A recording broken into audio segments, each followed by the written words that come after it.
Hello and welcome to the Addicts Anonymous podcast. I'm your host Jamar. Today's episode 162, and we're going to be interviewing Jeff B. How you doing, Jeff? I'm blessed. I appreciate you having me, Jim. I appreciate you having me, brother.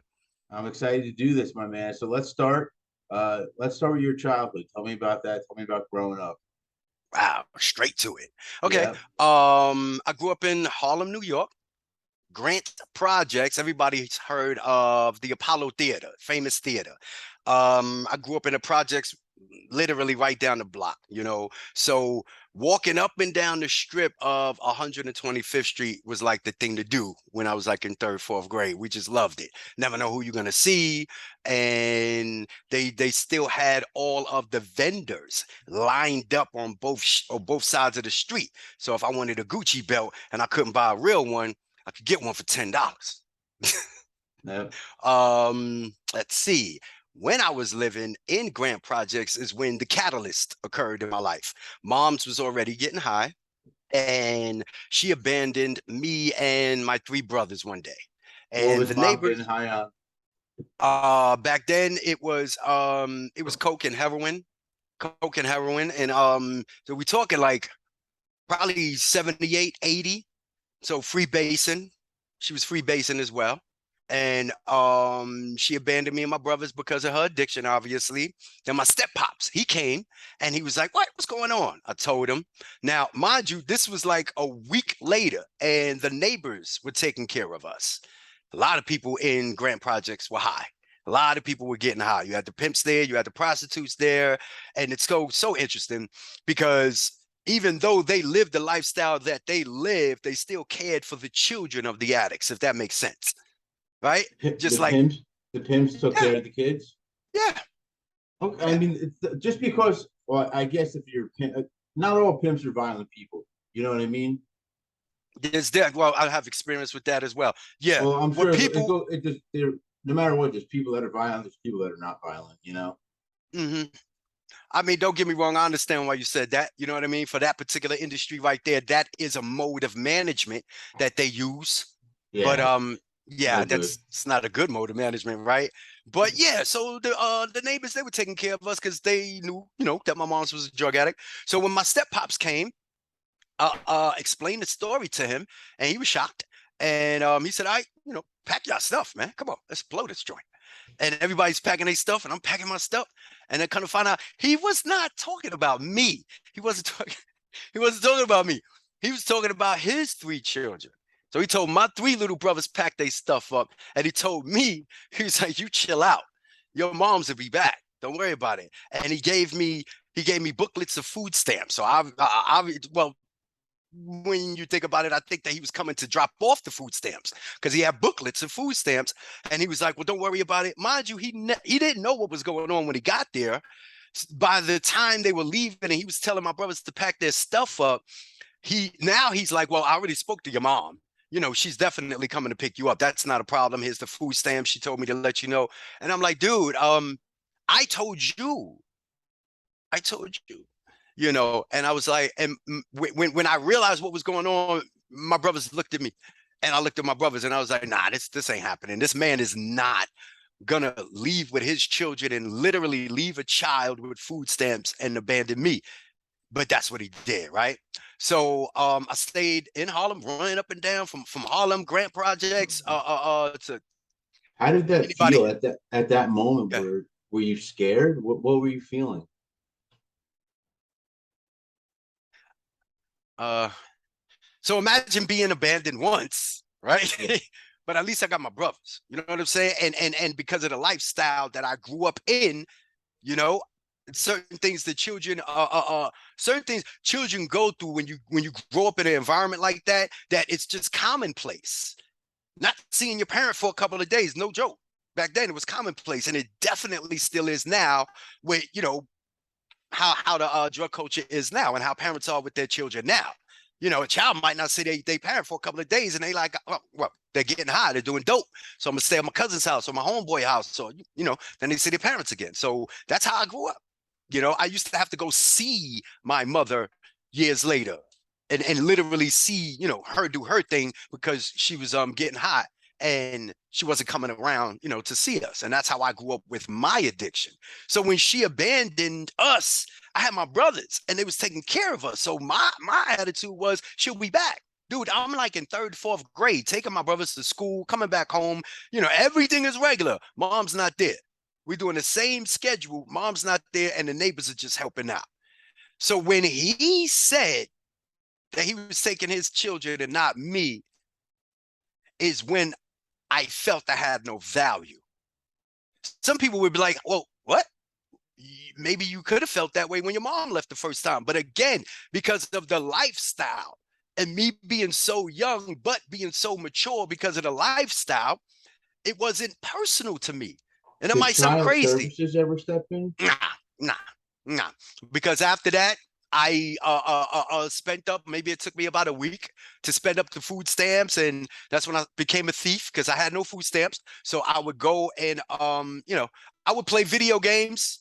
I'd get a submarine and a drink and change. I'd play video games. I go back upstairs. When the food stamps depleted, then I started stealing for food. My grandmother used to always make me say her phone number because she knew that her children were drug addicts, right? Well, one of them wasn't, but my uncle and my mom were. 67 what? 212 678 2326. I don't even think that number exists anymore, but till this day, I'll never forget it. 212-678-2326 was my grandmother's phone number. And she used to always tell me in case I needed it. And when the food stamps left, I needed her. So I called her, I told her what happened, and her and my grandfather came to pick me up, and I moved in with them in the Bronx. But directly to answer the question, how did that make me feel? I felt like I had no value when my step-pops abandoned me.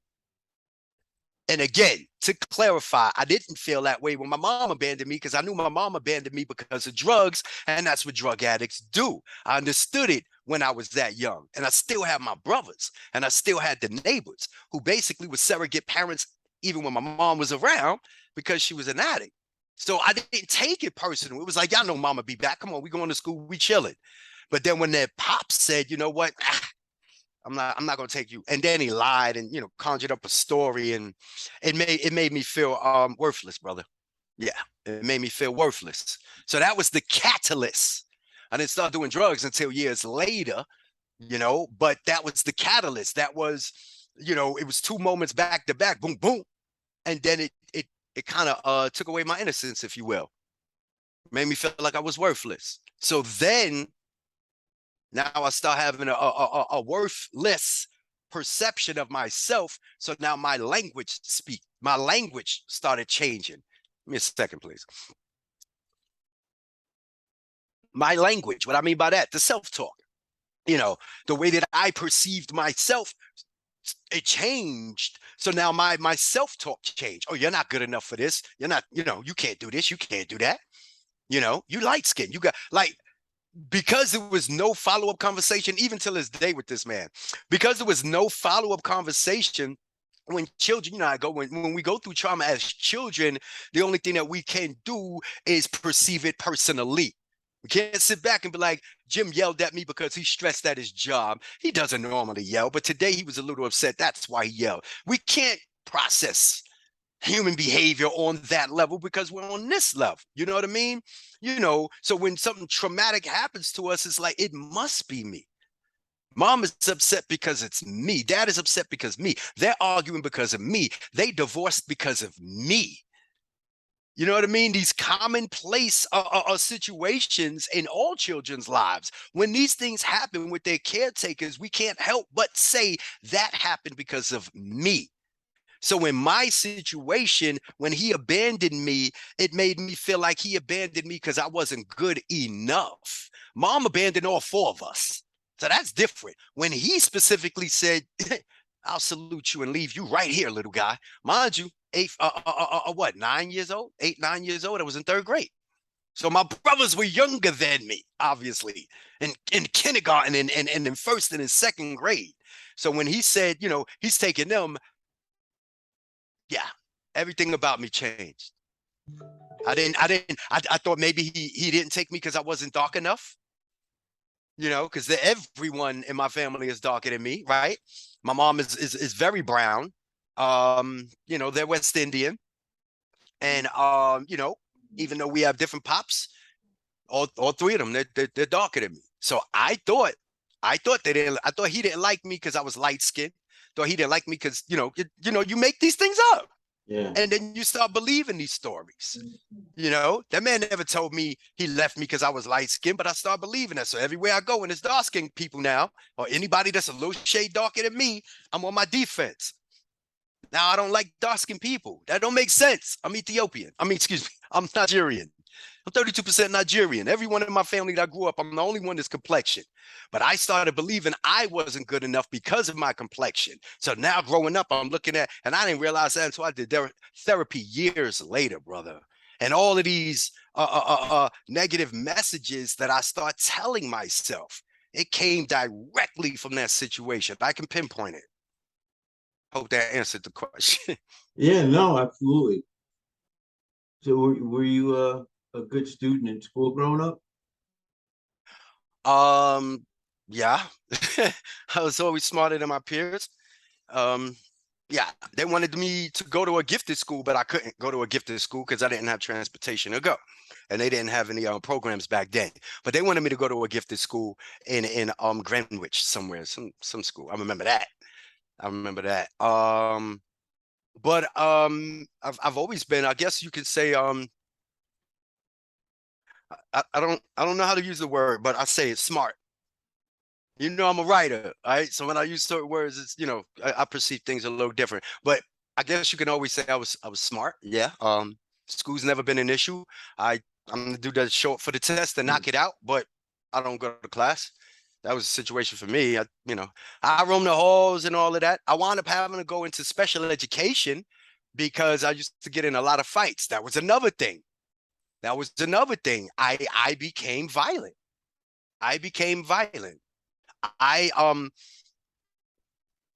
was finding ways to empower myself. I felt like because of what happened to me, I was worthless, right? So if you feel worthless, now you got to do something, for momentary gratification so that you can feel full. And we do that. You know what I mean? Whether it's, sitting there munching on a whole bunch of Hershey's Kisses, subconsciously, because you want to feed your face, you want to make yourself feel good, and then some of us, we get into actual a whole lifestyle of making ourselves feel good self-destructively with drugs and stuff like that. So but school, yeah, I was a good student, I just never went. Then it got to the point that I became so violent that they said, look, I don't care which grades look like. If you keep having these fights, like literally just going in the hallway and fighting people, we're going to have to put you in special education. I'm like, dude, that's for stupid people. That's how I was younger. When I was younger, that was my attitude. That's for stupid people. And they was like, no. That's for people, they're not on a standardized level. Let's correct your language. And in addition to that, that's for people who have issues with violence, no matter what your academic, resume looks like. So they put me in special ed, and I stayed in special education from 7th grade up until I dropped out of school, which was 11th grade. So the syllabus changed, obviously, right? Because now I'm in special education, so 7th grade people, I'm helping them out because they learning 4th and 5th grade work. And I never got my act together. So I did 7th, 8th, and 9th grade in that school. And I went to high school as a sophomore. And in 10th, 11th grade, I dropped out. I actually got arrested, did my first prison term. But I was in special education in 10th grade and in 11th grade. All because of my violence years ago. And then as the years go, now I'm in 10th grade and I'm learning stuff that they was learning in 8th grade in the other school. I'm like, I'm definitely not going to class now. And they're like, dude, you're bright. Like, just do what you're supposed to do and give us a quarter. I think they say give us 1 to 2 quarters of no violent conduct, and you could transition back into regular education, but I never did. Yeah. So why'd you drop out? Well, I corrected that statement. I wound up getting arrested because Well, I was okay, I still in school. apologize. No, I was going to get into that. So I thought you dropped out, then got arrested. Nah, I was still going to school because I was by that time. At that time, I was, I was, I was I was smoking woolers. I wasn't full blown smoking crack out of rose or a stem or a pipe or whatever we What did call you that. call it? A wooler. Okay, so I'm Oh, from New York. I'm from the Bronx, New York. A my wooler family's from back. the Bronx. I'm in Jersey. My mom and my family's originally from the Bronx. Okay, so y'all probably call it coolies or primos. I don't know what y'all called it back then, but it's cocaine with either tobacco or with weed. But Woo if it's with banger. weed, A woo huh? A woo banger. banger. Okay, woo banger. Yep. Wooler, woo banger, primo. It's always amazing just learning the different words, and Yeah. that depends where the person lives at. Yep. You know what I'm saying? Because Mhm. my wife is from OKC, and they call them primos. Not that she never indulged, but they call them primos. But that's what I was doing when I was in high school. I was selling crack, and I was also smoking crack. And at one point, it's so weird, but at one point when crack did come out, the hustlers were also smoking it, but they wasn't smoking it out of a pipe. They crinkle it up again, woo bangers, woos. And I'd be out there with all of my hustler friends, you know what I mean? And we fresh to death, if you want to call it that, with the stupid little clothes on and the jewelry. And we're out there selling crack. And at the same time, I got a blunt in my mouth and I'm smoking crack. But I'm not smoking crack the way you're smoking crack with the pipe and all of that. I did it years later. You know what I mean? But at the time when I was in high school, that's what I was doing. And I wound up getting arrested for a robbery. So I was still in high school, but I was getting high. And I got arrested for a robbery, and I did 2 years.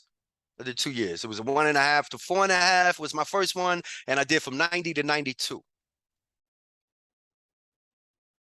How was it in jail? You ain't missing nothing. You ain't missing anything, brother. Oh, 90 to 92, I was in prison. From 93 to 96, I was in prison. And from 99 to 2008, I was in prison. So the last time I was in prison, it definitely made me realize I don't need to be going back. I did 10 years straight. And of the 10 years, I did 3 years straight in a 23-1 lockdown. So they had to put me in a whole different prison. The whole prison, the only people that walked around in the prison were the dudes, what they call them different names. But anyway, the dudes that Trustees. thank you. You know what I mean? Trustees. That was one of the words I was going to use. But the trustees, like that whole prison is locked down, except the small population, which are the trustees, and they feed us and do stuff like that. But I was in that prison for 3 years, and dudes they were losing their mind, bro. Like dead serious, dead serious. I was in my cell for 3 years, and I only came out my cell 1 hour a day for 3 years, brother. And I What? was a No, no, mm, keep going. Keep mm, going. bruh.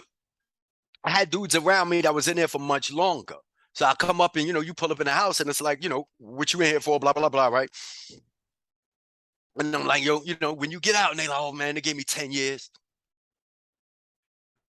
They gave you 10 years. So if you don't mess up, then you'll do 5 because they gave you 1 and 1. You in yourself for 23 hours a day by yourself. You got to really go out your way to do something crazy for them to give you more time to be in there. Why would you? You know what I mean? But you have people, depending on their situation, you have people that was running from people in population, you know, and they get down to like 2-3 months, they'll spit on a guard or something, get their butt whipped, and then wind up getting another year, which is really 6 months if you do what you're supposed to. But dudes were using that as a strategy to avoid people back in regular population. Because as long as you didn't catch a brand new felony, you know what I mean? Let's say I had 3 years to do, and I wound up getting time in this prison, they're going to let me go home from this prison.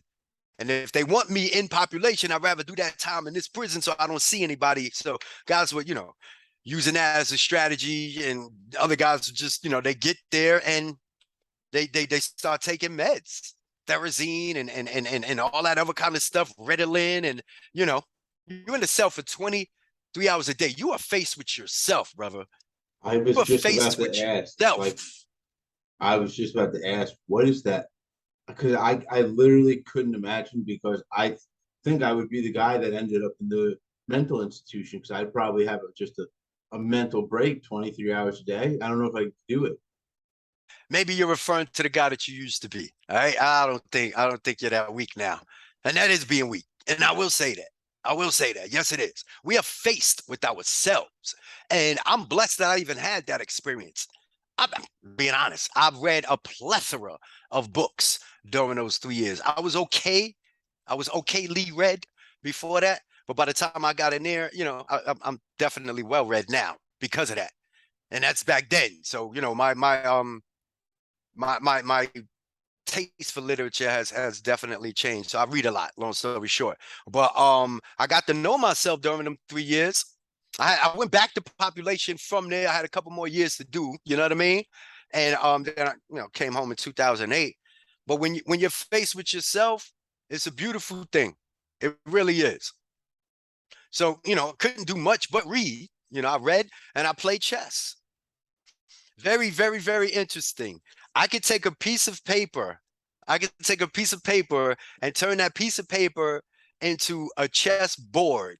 And then I can take pieces and I can turn those pieces into chess pieces. So let's say I'm in number one. I'm in cell number one and you're in cell number 7. How do we play chess if we don't even see each other face to face? Right? You got to make your board. I make my board. The 64 cubes on the chessboard, 64 squares. So on my side, the lowest rank right here, and then the rank on top of that represents a regular chessboard. But we don't have a rook or a bishop or anything like that. So we turn them into pieces. Numbers. So that's 1 through 16. First rank is going to be 1 through 8, second rank 9 through 16. So instead of me saying something like, let's say a common move is A2 to A4, that's the left flank with the pawn. Okay, so let's say A2 to A4, something, right? I can't do that. So I have to say 9 to 11. You know what I'm saying? 9 to 11. Yeah. So because the way that the boards are gridded out, my pieces are on the board side from 1 through 16. I don't know. You play chess? Do you know chess? Yeah, no, I know chess. Okay, so you know the rooks, the back rooks. Yeah, the rook. I know the rook. Okay, so that rank right there, that first rank right there, that whole line right there, from rook to rook, your left rook, okay, would be 1. And you go all the way to the right rook, that would be number 8, because it's 8, it's 8. Yeah. And then your pawn would be 9. Your first pawn would be 9. And your pawn all the way on the other side would be 16. Gotcha. You know what I mean? So I'll say, and according to the way that the pieces move. So that's how I played chess. But for 3 years, that's all I did. I read books and I played chess. For those 3 years, 23-1. While guys around me, they were taking Ritalin, they were taking Thorazine. Of course, we were still getting visits, so guys were, still getting their drugs and stuff. And that's when I started learning about pills. A lot of guys were getting pills in. A lot of guys were starting to get pills in and stuff like that. 2005, 2006. That's when I started learning, because I didn't grow up with the script culture. You know what I mean? Now it's a script culture. Everybody, with scripts, and I didn't, I sold cocaine and crack. I smoked cocaine and crack. That was kind of limited with my experience. But yeah, these guys, they're getting them pills and they're making sure that they just stay. They wanted to either sleep it away or stay high. And the kind of drugs that they did, because of the environment, they're going to be, they're gonna be downers, right? So you got guys nodding off in that cell, just nodding off. I was like, wow, that remind me of heroin. That remind me of heroin. Seeing my uncle nodding off. That's why I never did heroin, because I always was scared of that. Yeah. So that sucks being in prison for 10 years. Well, a lot happens in 10 years as far as technology and stuff. What was it like when you got out? Was it kind of like the technology wave came at you? Great question. All right, so I tried college mid 90s, Albany, New York. So I was familiar with the internet. This was after you got out of jail? No, this is before. This is mid 90s. Okay. So I was familiar with the internet, but you remember how it was back then. Very convoluted. You know that. Oh yeah, oh yeah. 94? No, matter of fact, 90 and then 96. No, I'm lying. Because I came home in 96, then 98. I apologize. 97. I came home in 96, 97. I tried to go to college. And I wanted to go for mortuary science. Actually, they told me I couldn't go for mortuary science because I had a previous felony under my belt. So I went for basic business.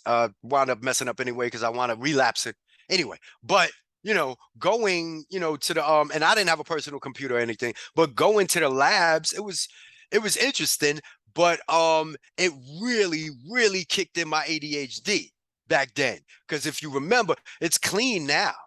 You know what I mean? It's clean now. I'm talking basically about user experience on the internet. That's what I'm talking about. So back then, you think what, 97, 98? It was crazy. There was no standardization as far as ads are concerned, and the pop-ups were going crazy. That's Oh back when yeah, I remember people those. were really getting rich back then. But it was killing me because it's coming at me. I have ADHD. You know what I mean? So like, I didn't like the internet back then. But when I came home in 2008, it was cleaned up better. You know what I'm saying? And I Yeah. was able to really understand, how to start organizing information and stuff like that. So yeah, I wasn't I wasn't blown away, like I never had the experience previously, to coming home, but it's much better. It was a much better experience because that's when I started writing online. Because before I came home, that was my last hustle in prison. I wrote letters for like over 50 people, dude. I came home with money too, like dead serious, because I was writing letters for people who were still in contact with their friends and family, but didn't necessarily know how to emote. They didn't know how to deal with their feelings, let alone communicate those emotions. So I started getting writing contracts with all of these gangsters. And everybody want to pay me in drugs. I said, bro, give me Newports, man. I don't want drugs. Give me Newports or give me food or give me money. And I realized I was a decent writer when I was in prison, brother. I kid you not. That is how my writing career started. And of course, it has to do with trust. You reading these people's letters to find out, well, what is your baby mama really saying? You saying she's saying this, but if I can't read the letter and then understand what she's saying and read your side and understand what you're saying, I can't communicate for you. So a couple of dudes is like, I ain't letting you read my personal stuff, Eric. Okay, cool.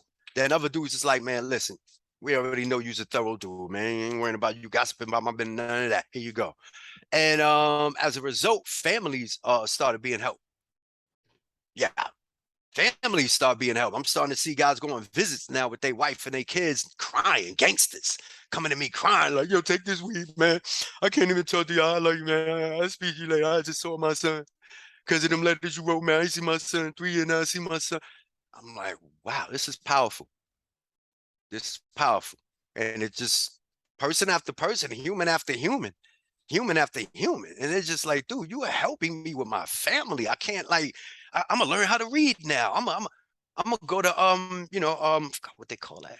Not English as a second language, but for like basic reading for adults. Basic reading for adults. Because I mean, I'm talking about the 10 years I went in from 99 to 2008. So, I'm in my late 20s when I went in. You know what I'm saying? I'm in my late 20s. So these guys, they're in their late 20s. But these are guys who grew up in prison just like I did. But you know, I, I had from 90 to 92, from 93 to 96, then 99 to 2008. So from 99 to 2008 is what I'm talking about. And during that time, I'm bumping into dudes that I knew when I was a teenager that never went home, bro. That when we were teenagers, guys got 30 and 40 years for having 5 grams of crack on them. But this guy, he got a half an ounce of cocaine on him. Got less time than, yeah. So I'm coming back to prison and I'm seeing dudes that literally, they never left. They like, dude, you back with a new number? I'm like, yeah, same number, bro, 94. I'm like, wow, same number, 90, 90B, 2000, whatever. I've been here since. Yeah. So, so if you come in and you really don't have an education and you're an adolescent, You know what I'm saying? And you Yeah. do all that time. It just depends on who the person is. Some is like, you know what? I'm gonna get my education, do the best that I can. So by the time I get out, I'll at least have a employable or viable skill set, because they do have them in prison. I'm not gonna say and act like they don't. Yes, they do have them. They have various trades in prison that, you know, you can come home and be employable day one. It's just what do you choose to do while you're in prison? So yeah. What did you do once you got out of prison? What were some of the first things that you did as far as trying to get your life back on track? Oh, thanks. So when I was in prison, I was blessed to meet a young lady, wound up getting married. All right. And she was from Jersey, Monmouth Junction. Monmouth, Oh, it's by me. It's not oh, far from me. serious? Oh, snap. Am I saying it right? Help me say it. Monmouth Junction. Monmouth Junction. Thank you. Yeah. So that's where she's from. She is half Jewish, half Irish. Her mom's 100% Jewish and her pop's 100% Irish. I met her when I was in prison. And yeah,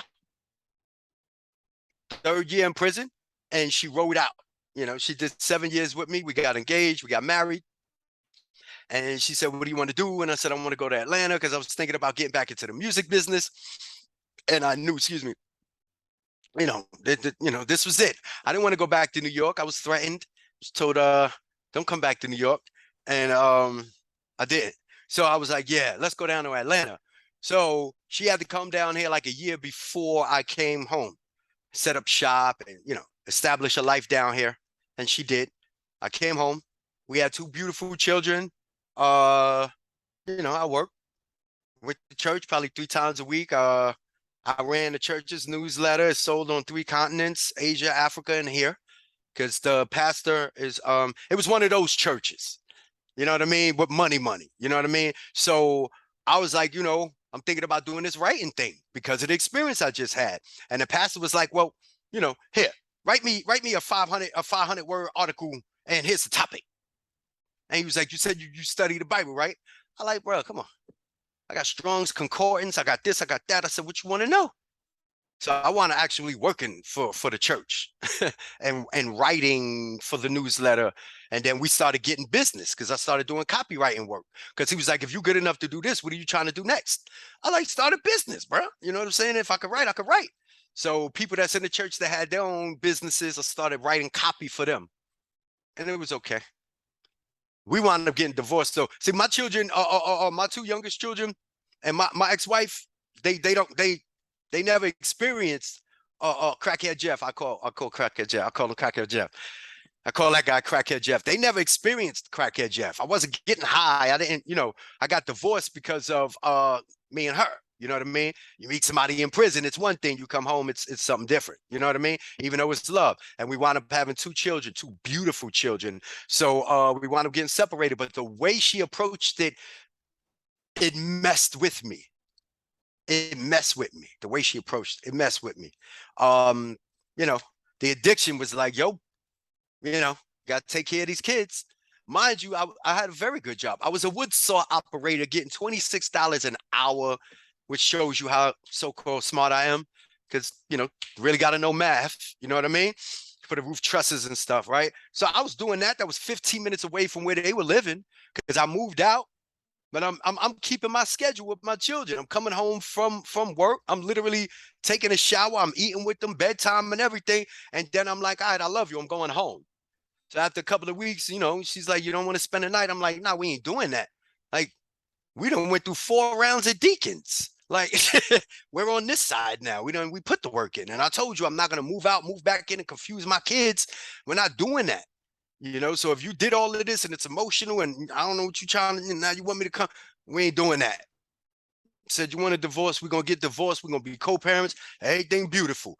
Her parents moved down from Monmouth and moved on a retirement community down here in Canton and built up a house and everything, And I was like, we're just going to keep it regular.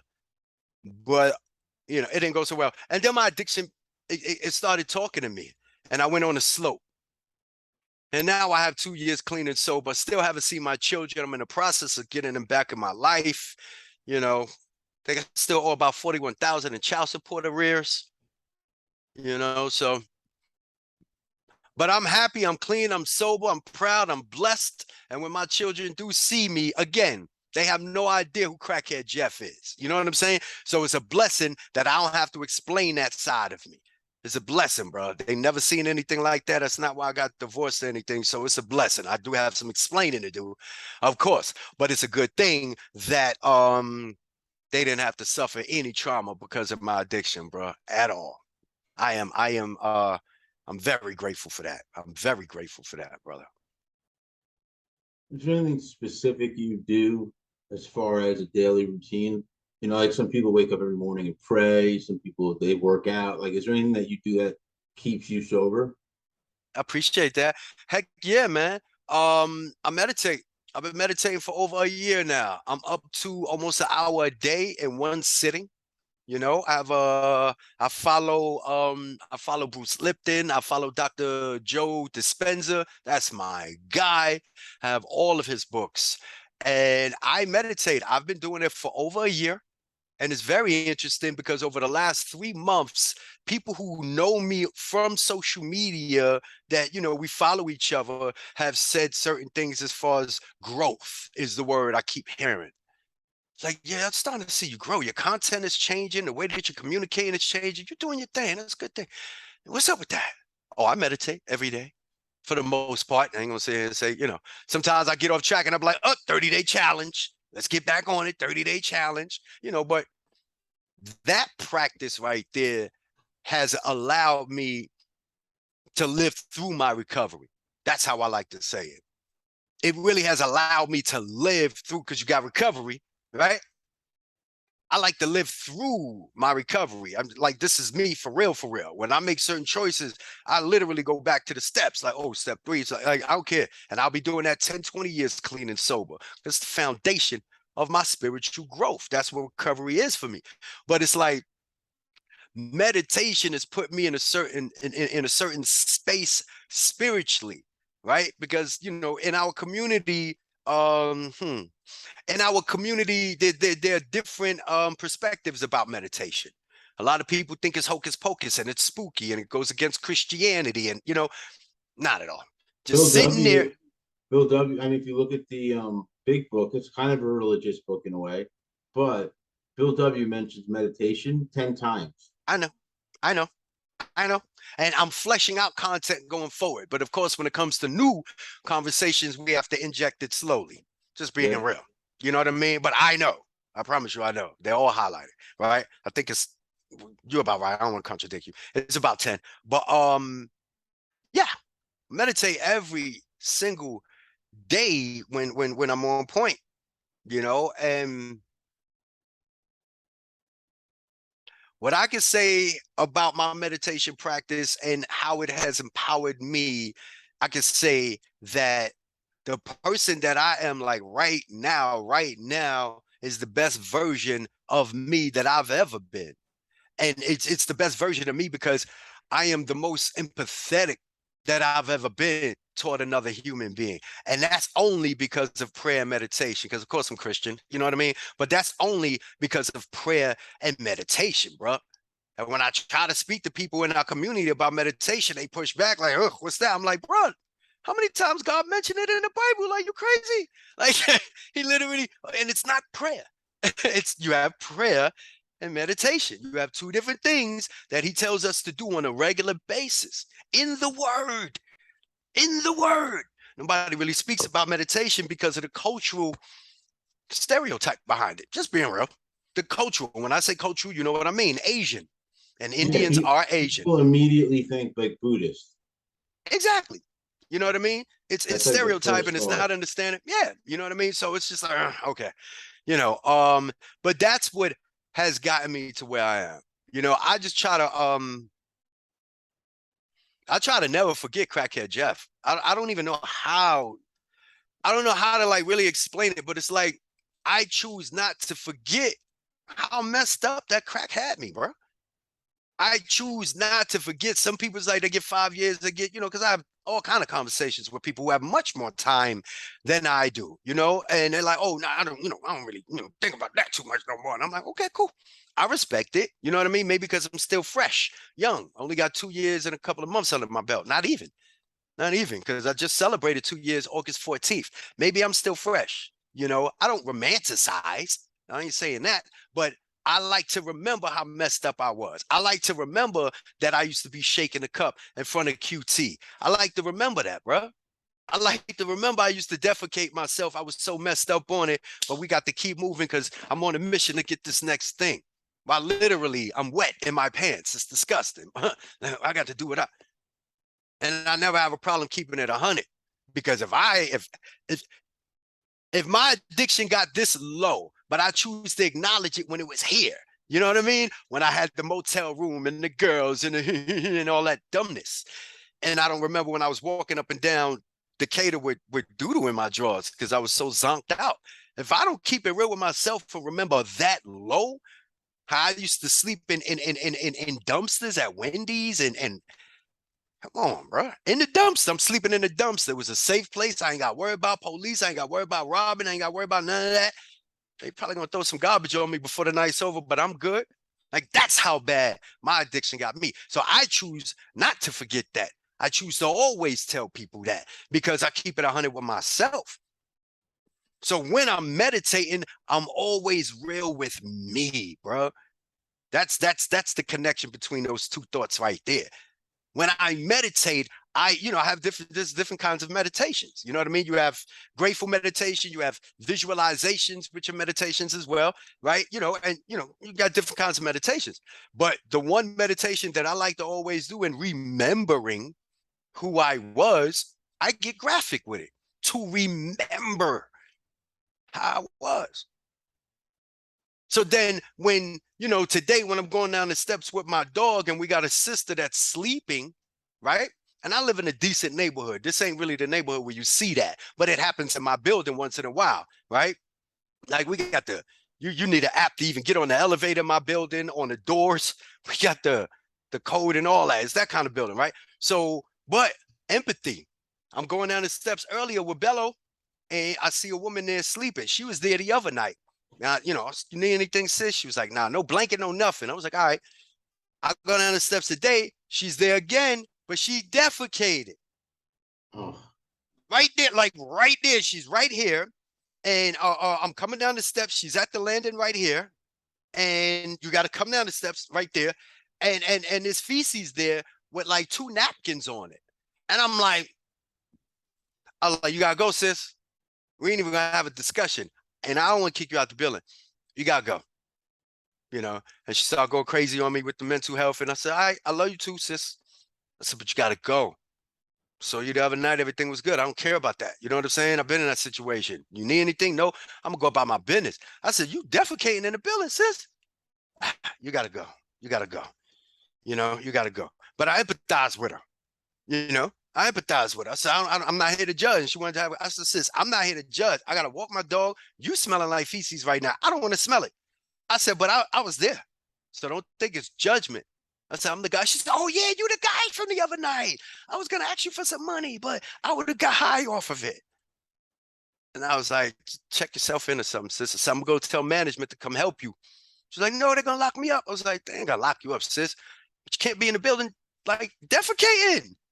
And by the time I did come back up and boom, boom, boom, we got two cool brothers that work here, maintenance men. They were talking to her and I went down the steps and they were, cleaning it up and, asking her if they wanted to help her go to Grady. Grady is the hospital here, the big hospital. That's kind of far from here. But anyway, he was like, you need to go to Grady, maybe go to the psych unit or something.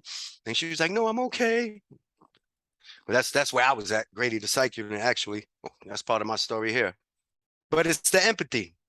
It's the empathy that I'm learning more and more as I meditate. Still on the same topic. As I meditate, because I don't care what nobody say. I don't care who you are. I don't think there's a human being on this planet that is better than another human being. Meaning stacking my humanity toward your humanity. I don't care what experience I've been through. I don't care what experience you've been through. I don't care how much money I got. I don't care what I've done in this world. There's no human being better than another human being. Gandhi ain't even better than me. May he rest. And he got a Nobel Peace Prize. Anybody that got a Nobel Peace Prize, they put that work in. Respect. You know what I'm saying? But they're not better than me as a human being. Don't work like that. So when I see another human being, as long as I'm good within myself, I can look at them as family. I don't care what they look like physically, what their circumstances are. Me, I'm not one to judge. I used to walk up and down with doodle in my drawers. So I'm definitely not one to judge, even though people don't know that about me. I do. So I'm not one to judge. And I also know that no matter what you got going on and what I got going on, I'm not better than you. You're not better than me. So we could get that out the way and I could start seeing every person on this planet as a family member, then it helps it helps my growth and development. And that came from meditating and obviously praying and digging into the word. But it's like I dig into the word, and what do you do with the word? I meditate on the word. It's like that's what he's been telling us to do for like 2,000 years. You know, I gave you something. You want to communicate with me, you pray. That's what prayer is about. But if you want to dig into this word and you want it to be, you know, truly, truly living in you, you need to meditate on the scriptures. Meditating on the scriptures is not me and you having a conversation. It's not me going to church. It's not like us fellowshipping. That's me and me. That's me and me with the word that I've gotten from you, God, if we're talking just the word, you know what I mean? Or anything else. But that's one-on-one time. That's one-on-one time. And because of my meditation, I'm at a point where it's just like, we need to help each other. That's all I see. I don't care about none of that nonsense. We need to help each other. You talk about helping the next human being get past the trauma. You know what I'm saying? Help the next human being, develop themselves on their road of spirituality. Yeah, that's my favorite topic. We could talk about that all day. But that's what I do. I meditate and yeah, that's my daily practice, bro. So let me ask you, do you have any advice for people watching or listening? Like what kind of advice? I I got don't know. advice. You Y'all tell should watch me. the new Game of Thrones show. Now, House of the Dragon. I don't know, brother. What kind of advice? I could give a whole bunch of advice. I Give mean, a whole bunch what of advice then. specifically? I like to Um, talk to the newcomers. How about that? How about that? yeah, Because I'm still absolutely. a newcomer, right? I'm Advice for still the a newcomer. newcomer. Mhm. I'm I still a guess I'm a newcomer. newcomer also. I've only been sobriety at like 2.5 years, something like that. So Two I and a haven't half. been. Thank you, sir. Heck yeah. Yeah. Heck yeah. Heck yeah. I don't know. I think I'll be considering myself a newcomer up until probably 10 years, to be honest. And I'm dead serious. Yeah. I will consider myself a newcomer up until probably a decade under my belt, bro. Because I got a lot. I got a lot of rewiring to do. And even though, you know, I do what I do, you understand what I'm saying? I'm talking about I know where I want to be. So I know how much work I have to put in on myself. So I have to put that pressure on myself. So for me, I'm like, okay, next year, would I consider myself a newcomer? 36 months clean and sober? Yeah, for me. You know, 5 years, 60 months clean and sober? Yeah, for me. So for me, I'm gonna still consider myself a newcomer, you know, for some time. You know, but to the newcomer, but I just got off the phone. I just got off the phone with a woman that I connected with last night on LinkedIn. 500 plus connections, all of the certifications, the master's degree, was an executive director of our own recovery center organization. And, you know, senators know her, all this. You see it right there on her social media. But I'm on the phone with this woman for an hour because she relapsed. And while I'm on the phone with her for an hour last night, she was high off meth. I only stayed on the phone with her because she was honest with me. You honest with me, we good. You know, but I asked her, I could tell she was high. I asked her, sis, let me ask you something. We've been on the phone for like a half hour now. When last time you got high? She's like, oh, about 20 minutes ago. I said, all right, let's finish talking. She said, oh, okay. And if she had lied to me, I would have got off the phone, be honest. You know what I'm saying? Don't waste my time. I'm literally on the phone with you. I don't know you, but you sent me a distress signal, bat sign. The bat signal came up. I connected with her and she was like, I'm going through some stuff. So I was like, call me. Ain't got to talk about nothing. Call me. 9 times out of 10, people don't call. And you know how that go. You've been there before. How many times you said, God, help me out, man? And then he provides something and then you run. You know what I mean? So it's the same thing, right? But, she actually called and we spoke. And come to find out, her addiction got her real messed up right now, man. This is for the newcomers. Her addiction got her messed up right now. This addiction is so cunning and baffling. And I actually just posted this on Sober Slogans as well as on my Jeff Vickers profile on Facebook in case anybody want to check it out going forward. But the woman has the meeting being held 7 days a week, 2 blocks away from her. And because of her shame and her pride, because of the status that she had, she ain't going to a meeting. And she on the phone with me smoking meth and telling me, I got to stop this. I got to stop this. And I'm like, you got to stop this, sis? And it ain't no judgment. I'm on the phone with you because you kept it 100. Because if she would have lied and be like, oh, I ain't get high in 2-3 days, I would have hung up. Like, come on, I ain't got time for that. I know you high. You know what I mean? But she kept it 100. And because going back to my, practices of prayer, meditation, staying in the word, staying true to who I am, which is a human being, straight up. And it doesn't hurt him from New York, right? So I've seen some hard times, so I know how to deal with people now that I'm on the other side. She is still getting high because of shame and guilt and pride. Her addiction is using, repeat this, her addiction is using her recovery accomplishments against her. That's addiction for you. Her addiction is like, yo, you can't go to a meeting. You can't tell nobody you relapse. You crazy? You had your own center. You can't tell nobody you relapsed. You can't go to that meeting 2 blocks away. You was the queen of recovery, sis. Come on, just keep getting high. We'll figure it out. Addiction is cunning and baffling, bruh. For the newcomers, step 1. Never forget step 1. We admitted that we were powerless over our lives. We admitted that we were powerless over addiction and our lives have become unmanageable. That's step 1 for a reason. And I told the sister before we got off the phone, I said, ain't no telling when you're going to start step 1 again. You got to start it again. You got to start it again. We admit that we were powerless over our addiction and our lives have become unmanageable. When we come to that realization and we keep it 100 with ourselves right then and there, it's impossible to get high. It's impossible for me to get high if I'm always remembering crackhead Jeff. And that's why I do it. I ain't crackhead Jeff right now. You see how I'm living? A regular life, a beautiful, blessed, regular life. Crackhead Jeff didn't even have a dog. I would have sold him. You know what I'm saying? I would have had him. Yeah. Come on.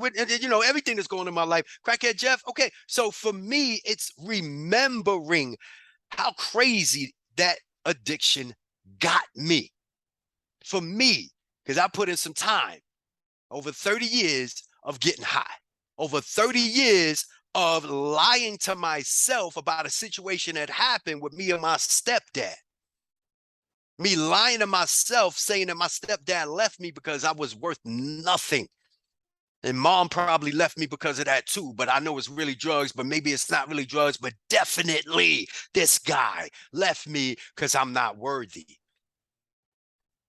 And for 30 odd years, I lied to myself and said that. So for the newcomer, whatever your trauma is, if you are in recovery, I don't care what nobody say. As long as you remember how low your addiction got you, I don't think you're going to get high. I'm sitting there, I had an argument with my wife. She getting on my daggone nerves. Shoot, I need to go get high. Nah, I'm good. Because I think about Crackhead Jeff every day. I don't have to search through the annals of my memory, you know what I mean? To weigh and judge whether my present day situation is that bad that I need to smoke crack again.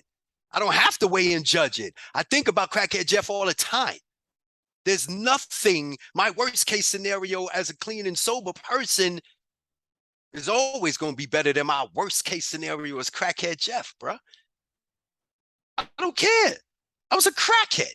So, and there's been times where, everybody's story and, if you're getting high, there's a journey. Sometimes you down, sometimes you up, so-called. You know what I mean? So there was times I was so-called up with being a crackhead. Not on the streets, had a motel room for, a couple of months and okay, cool. But even in that so-called best case crackhead situation, it doesn't beat my worst case situation as Jeff Vickers, recovery advocate, Jeff Vickers, author, Jeff Vickers, father, Jeff Vickers, husband. You know what I'm saying? So to the newcomer, my message is never forget where you came from. Never forget where you came from. If you're in a situation and you're in recovery, use your tools. Use your tools. We have a book. We have a space that we can go so that we can speak to other people who's in our situation. We have mentors in that space. We have everything we need within recovery, bro. Like that's serious. There's nothing out there that if I need it, that I can't get it in recovery. Nothing. And what I'm learning over and over again is when we in recovery get to the point where life is okay here and I relapsed here, what happened? Self-talk starts changing. Self-talk starts changing. Whereas today I'm about my thing and no, I didn't get that job or whatever the situation might be. Don't worry about it. You great, baby. You blessed. You got 2 years and change in your belt, clean and sober. Everything good. You know that. It segues from having thoughts like that to, I ain't get that job. Don't worry, baby. You blessed. But man, you ain't getting no jobs, man. Or maybe, and then, it goes down to maybe you ain't getting a job because of this. Maybe, and the self-talk changes until it gets to the point it degrades. And then we start thinking about getting high. That first thought, back of the mind. And we don't address that. And we don't use our tools. And we don't remember, ooh, if I get high one time, ain't no telling where I'm going to go. Because I remember where I've been. Had the woman that I was on the phone with last night, again, brother, I'm talking about, you go on this woman's LinkedIn, her whole is like this much a number of certifications. So she done put the work in academically. She put the work in professionally because she also worked in a space. She didn't put the work in spiritually. And that's not judgment. We had a conversation. She didn't put the work in spiritually. Newcomers, I don't care what a person, I don't care what it looks like on the outside. Person could be going to a million meetings, all of the conventions and all the friends, all that, the pictures on Facebook, all that. No. If you are not feeding yourself spiritually with this program, you're gonna hit a wall. Every single person that I've ever heard that put work in and then they want to relapse. Oh, I had 15 years, I had 10 years, and then they speak about it. There's messages, there's just certain messages I get over and over again. And the message is I stopped feeding myself spiritually. Straight up. Every single person says it in one way or another. I stopped feeding myself spiritually. I had 15 sponsees and I worked at a treatment facility and I was doing all this, doing all that. I wound up getting burnt out on recovery. You heard that before? You ever heard anybody say that? I don't understand the terminology, right? I understand it, but I don't understand it. You know what I mean? I got burnt out on recovery. That's because you provided service to others more than you provided service to yourself. But here's the deal. If you live a life of service, it's different than providing service. It's different. I live a life of service.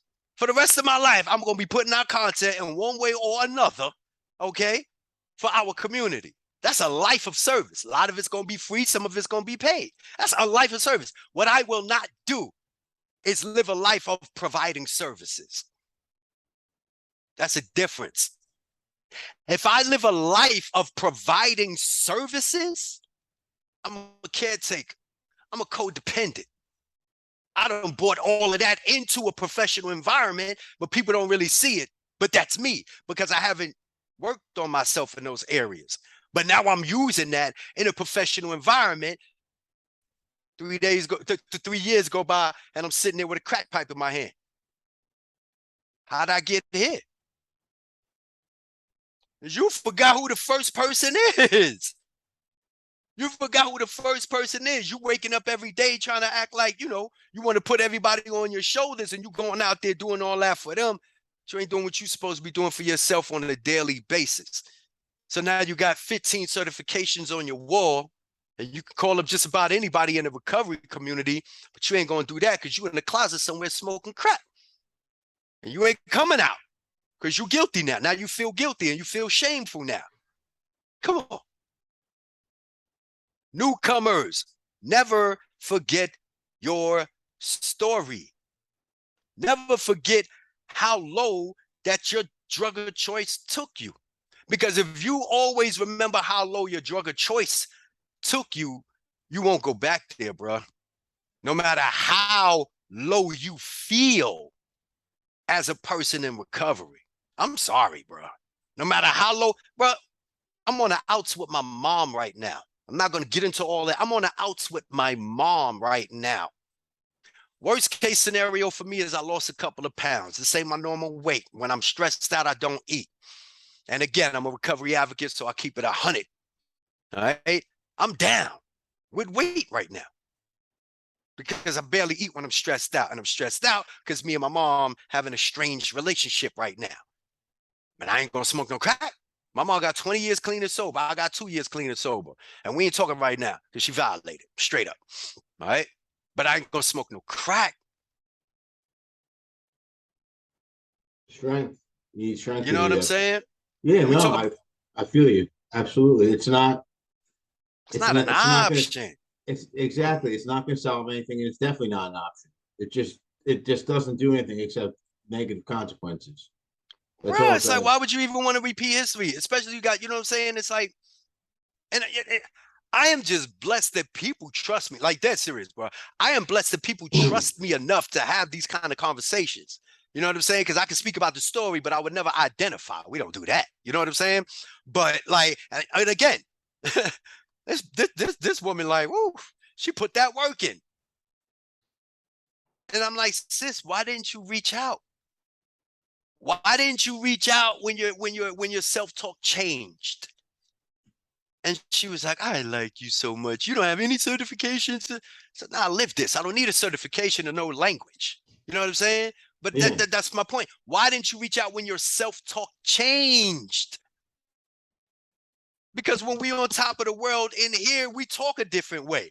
When we talk a different way. So if you feeling like this and you talking like that, and then you start seeing, because if you're in recovery and as you level up, you know how this goes. For me, the pressure that I put on myself is to make sure that I'm much more self-aware these days than I was any other time in the past.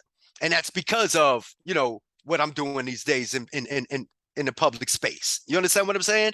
Yeah. So I'm more conscientious, not just in a situation like this. I'm talking about in real life. Because, these micro habits, as long as I'm doing what I'm supposed to be doing, the change is going to be sustainable. It's going to be sustainable. So for me, I'm just more on point with the choices that I make. So I never go back. So I asked the sister, I was like, when your self-talk, when it stopped, when your self-talk changed, was the time that you were supposed to reach out.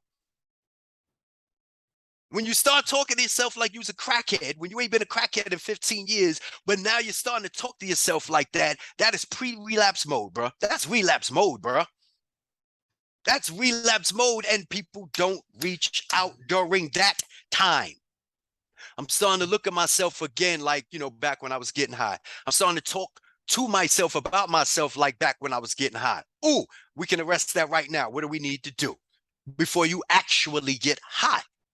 Then you get high and it's shame. And of course, you're not going to speak to anybody if you done had all these daggone accolades in the community. You know what I'm saying? That's like the Mhm. mayor coming out. That's like the mayor sitting there. I'm arresting everybody that got crack on them. And then he get arrested for smoking crack. Exactly. You know? Exactly. Yeah. But that's my message to the newcomer. There's a few, there's a few. I believe that if you get to the point where your self-talk changes from positive to negative is when you should reach out to somebody. That is so critical. Because if you don't, then what's going to happen? The thoughts, they compound. Come on. That monster gets louder, bruh. You're not addressing the elephant in the room. Your addiction has got you thinking like a crackhead now. And you ain't talking to nobody. You got everybody around you, but you ain't saying, you know what? I just had a thought about me being a crackhead, Jim. I ain't calling Jim up with a crack pipe in my hand saying, Jim, I fucked up. No, I just had a thought.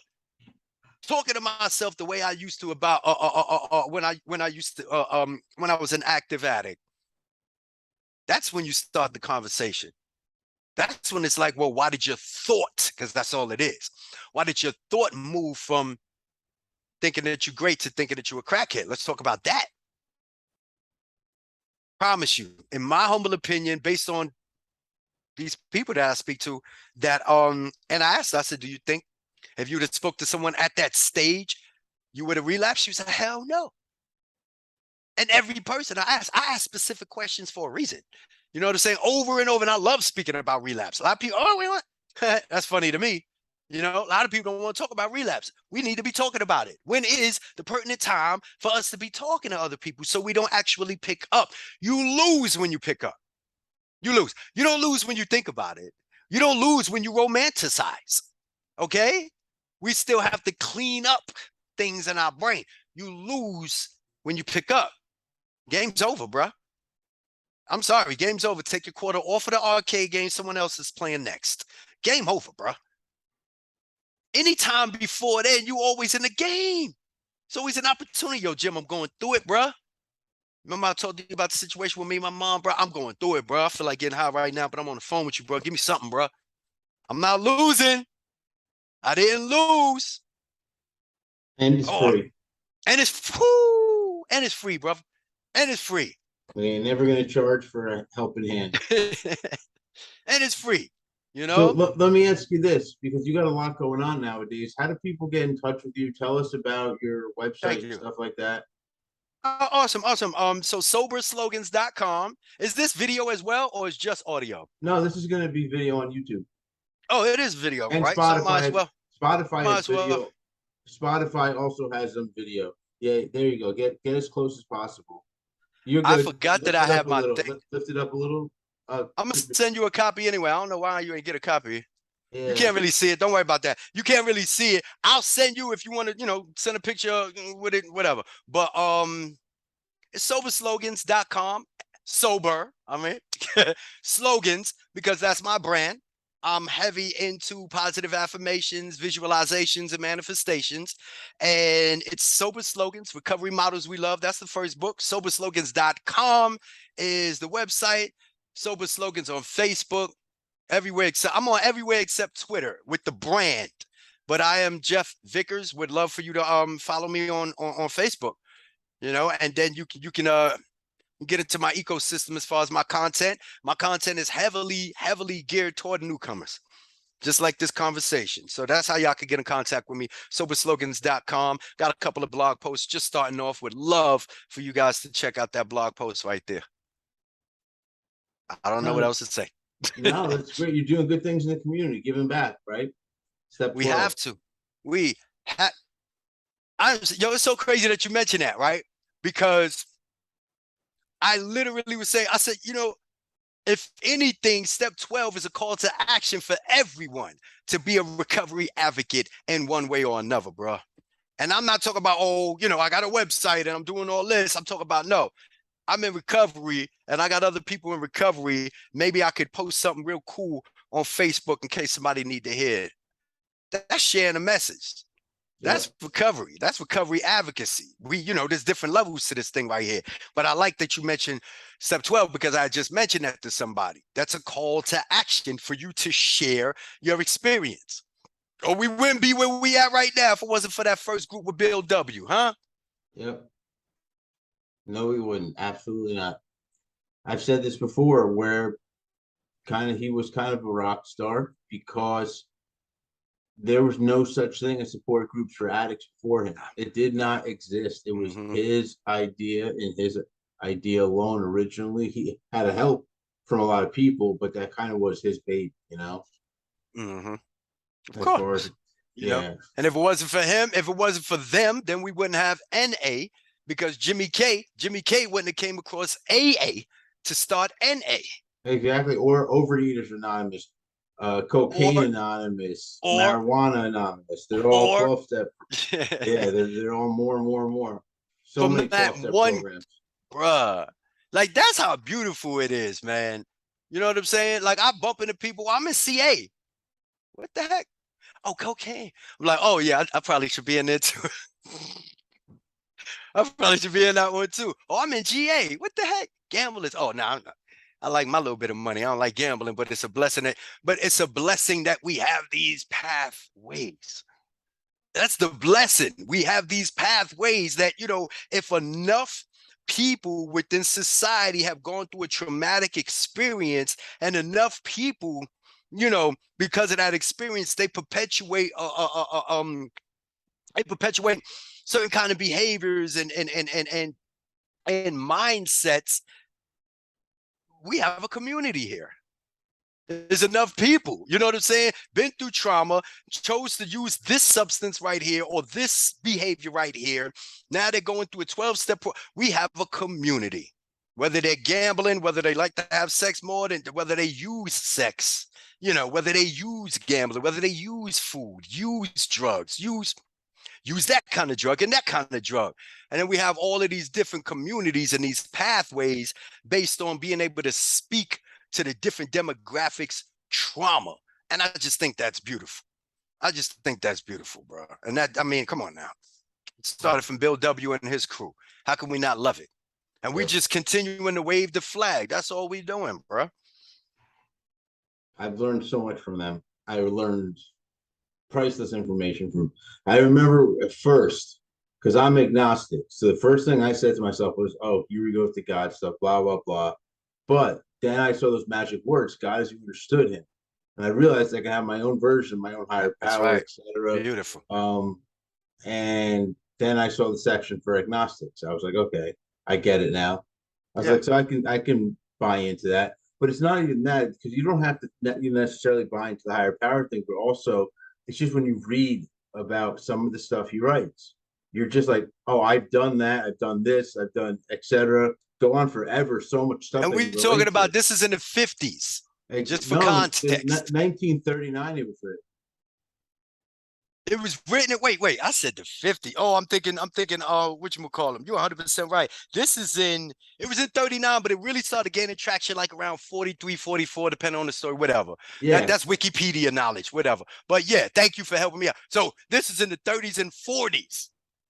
And this knowledge is still applicable, family. I'm speaking to your community. And this yeah. knowledge is still applicable, family. And now we have people on every continent on this planet that has access to a fellowship based on what that man wrote. How can you not love that? Yep. Mm, So did you mm. have anything else you want to add in? Um, hmm. I would advise your community to check out meditating. Okay. I would advise your community to check out, meditating. And again, you're gonna have all kinds here, right? I'm I'm I'm you're agnostic. I'm a believer. You might have atheists in your group as well. You know what I'm saying? So it has nothing to do with religion. Just, throwing that out there. It has nothing to do with religion, but yeah. Sit under a tree one day for like 20 minutes and block the world out and just, be grateful for your existence. That's called meditating, believe it or not. But Yeah. And the I don't know what secret else to is say. because I'm a meditator also. And the secret is people don't, the most common thing I personally hear is when people go, I can't meditate because a flood of thoughts come into my head. That's supposed to happen. Yeah, Your job is not to feel those thoughts the way you traditionally feel them. It's to observe those thoughts indeed, and indeed. dissect it and go, well, okay, boom, I got a thought. If it's unpleasant, why is it unpleasant? Why do you think it came into your mind? What can you do about it in the present moment? What is there anything you can do based on its past? So it's like nothing I can do based on its past. I Hmm. do have a choice of what I want to do in the present moment. I do have a choice if I'm going to let this bother me or not. So you kind of got to dissect all that stuff. And you could start off with 2 minutes. Literally set a timer on your phone and do 2 minutes. And then the next week, do 5 minutes. You do it daily, but every week you build up. Hmm. And the next Progress a thing you know, couple of you're more doing 20 minutes. minutes, Yep. a half hour day, and it's good. Yeah. Like my wife, oh, jump up. Can't do it, babe. Too many thoughts. Exactly, babe. You know, so I just got just too much going on. I love you. Just too much going on. Okay. And then other times she's like, 15 minutes, then she'll probably sit there for about 10 minutes. It took about 15 minutes to get through the clutter. You know what I mean? It's the clutter. We know that monkey mind clutter, whatever, Oh yeah, right? monkey mind. Yep. You know what I mean? But that's the beautiful part of it. That's the breakthrough. You have to sit there long enough for the clutter to go away. Yeah. And you ain't supposed to be in the clutter. This is what I do with the clutter. I sit back and watch it. Like you said, we need to observe our thoughts so that we can introspect. But that's what you do. The thoughts come up, you observe it. You don't have to embrace every thought. And the only way that we embrace a thought is emotionally. You know what I mean? And anything that you feel is just end product of a thought. And when we start like really understanding it, then we're like, hold up, I really can master my emotions. Ain't nobody, got power over my emotions. All right, cool. I can do this. But we have to sit with ourselves long enough to master that. We know more about LeBron James and the Jay-Z's discography and all these this person's what? Hank Aaron. He ain't even allowed no more, but I could tell you Hank Aaron's whole, but I can't tell you nothing about myself. So that's what meditating is about. You know what I mean? For us to get to know ourselves. And the way that I use it is basically I use it to get to know myself so I could be a better version for my family. Like really, that's just where I'm at. That's just where I'm at. A couple of my people is like, stop sending me these. Because I got a new thing now. People that like I'm really, really close to. I send them like certain things about me. Do you observe this? Do you observe that? Like you too self-conscious. But it's really not about that. You know what I'm saying?